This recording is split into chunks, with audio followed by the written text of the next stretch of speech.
जो गायिका की दुनिया में प्रसिद्ध हैं उन लोग को अपने पार्टी से चुनाव लड़ाकर उनके करियर को समाप्त करना चाहते हैं। अलीनगर का नाम सुने हैं, बताइए, ये मिथिला की बेटी है, मधुबनी की बेटी है और जाएगी दरभंगा।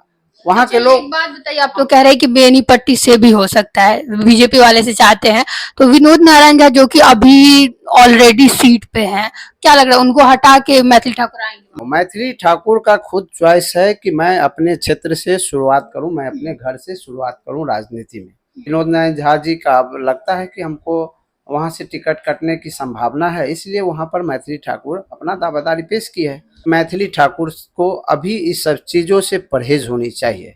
उनका अभी उम्र नहीं हुआ है, उनका जो गायकी की दुनिया में वो सुप्रसिद्ध हैं, उनको और आगे बढ़े। अगर चुनाव लड़ती हैं तो क्या चाहते हैं आप लोग, अलीनगर से चुनाव लड़े या बेनीपट्टी से? आप लोग क्या सोचेंगे, कहाँ से उन्हें शुरुआत करना चाहिए? नहीं, वो मधुबनी से चुनाव लड़ना चाहिए, बेनीपट्टी विधानसभा से।